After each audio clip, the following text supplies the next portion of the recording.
I think I'm interested by the question here where, should we give aid to countries whose governments are corrupt? As Satish pointed out, if we answered no to that question, we wouldn't be giving much aid. So it's more a question of how we work in the context of corruption in a way that's constructive. And working as I did with several Indian NGOs, I remember very early on in the time when I was working in India, I've been there in several capacities, but this is as an aid worker. I remember I went and bought something and I forgot to get a receipt.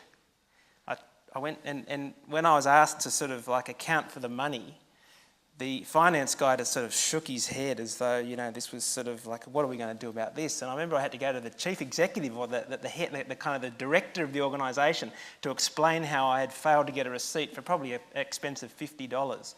But that's in a context of corruption, they're really big issues.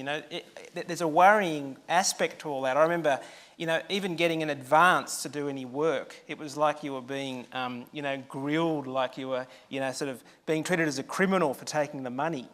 And so within organisations, it's a big issue, and I think quite a debilitating one. And I think one of the big dangers for any agency involved in development, whether it's a small NGO right up to AusAid or the World Bank or whatever, is that it makes people risk averse.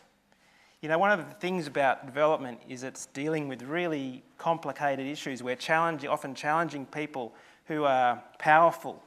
You need to be bold, but if you're worrying about whether someone thinks you're corrupt, it makes you very risk averse and worried that you shouldn't do anything.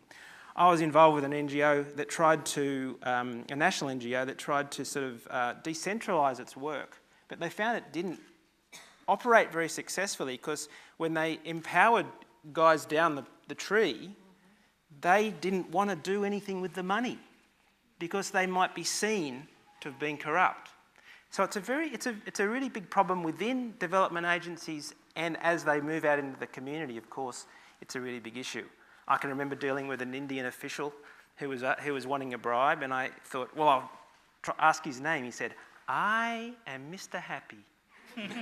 You will make me happy, I will make you happy."